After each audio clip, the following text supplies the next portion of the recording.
All right, today we are going to talk free agency, Raptors, and I'm sure you can see in the title, so very obviously Gary Trent Jr. What's up, everybody? It's JJ Buckets. Usual drill before I get into things, just make sure you're leaving a like on the video. It does help the algorithm out a ton, and I appreciate it. Subscribe to the channel if you're new here. Plus, if you plan on doing any responsible sports betting in the near future, just make sure to check out my link in the description below.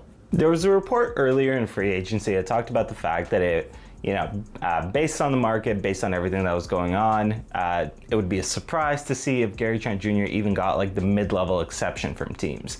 And, as somebody that has very obviously watched Gary Trent Jr. over the past few years, look, the guy has his flaws, but that came as surprising to me. I thought to myself, like, no way, like, Gary Trent Jr. is a pretty damn decent basketball player.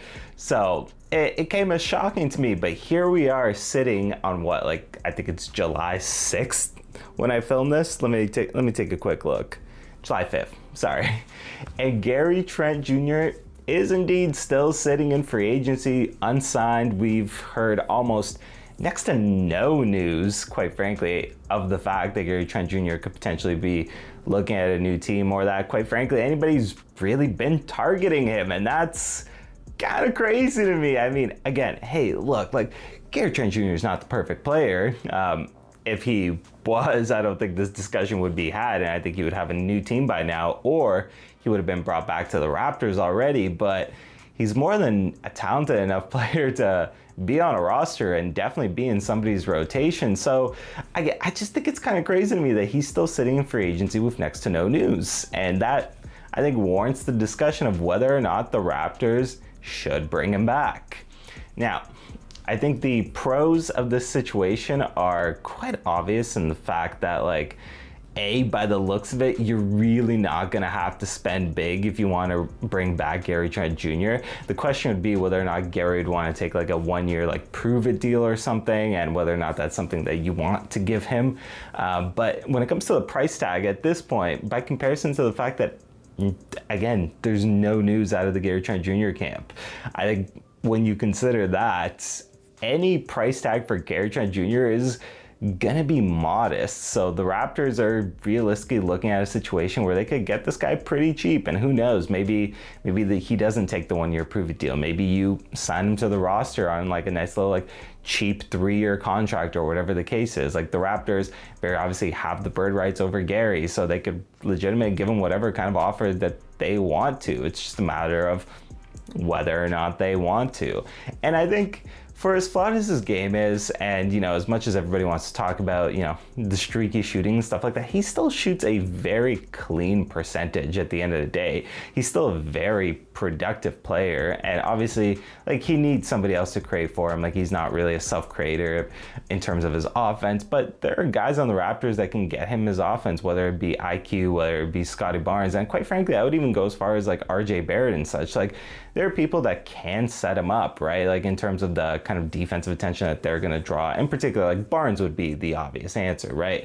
And I think that's the key part at the end of the day, is whether or not you look at Gary Trent Jr. and you think of him as a player that fits well beside Scotty Barnes, because you're obviously trying to build around Scotty Barnes.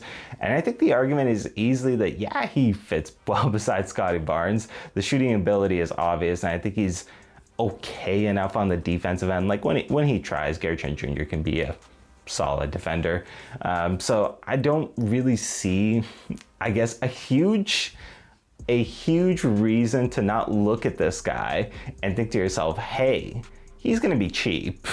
He's the kind of player that fits around the franchise cornerstone. So why not throw him an offer, right? I think that's kind of where the conversation is at, but there's obviously some counter to that as well. So on the flip side of things, when it comes to the positional need, I don't necessarily think it's there anymore. And there's a couple of reasons why, I look at this and I'm like, yeah, honestly, I think the Raptors are cool to just stand pat where they are.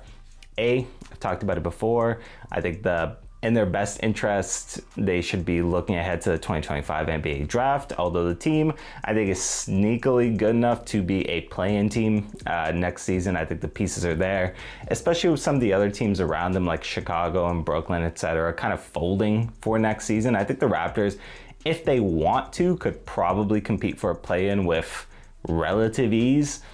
Should they compete for a play-in is a different discussion, very obviously, but can they? Probably. That being said, I think the main goal should be development, acquiring young talent, and I think the 2025 NBA draft is the best way to do that.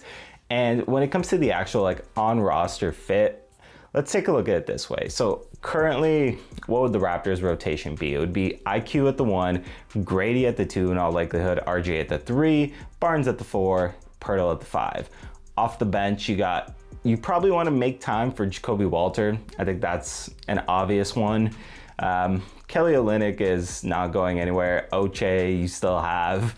Then you have, one of Davion or Shed that's going to warrant minutes as the backup point guard. One of them's going to earn that spot. So you have guys that are going to take up minutes, right? Like, I don't think that's an issue. And quite frankly, when it comes to the wings, between, wanting to find time for Jacoby Walter, between Oche, between Grady, between RJ Barrett, is there really need or room for Gary Trent Jr., especially if, you're prioritizing the youth movement and such? Not that Gary's a particularly old player, but just saying, you got guys in those positions and guys that you probably want to see play considerable minutes next year. So I don't know if there's a need, and I think that's quite frankly why the Raptors and Gary Trent Jr., that deal hasn't already been done.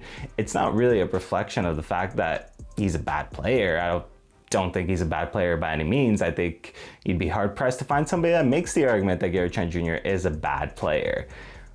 But is he, considering the direction of the team, a player that you want to invest considerable minutes in, especially if you really don't know if he's going to be there long term? If you're bringing him in on a 1-year prove-it deal or whatever, is that a guy that you want to be giving considerable minutes to, right? There's a lot of discussion in that regard, and quite frankly, I don't know, man.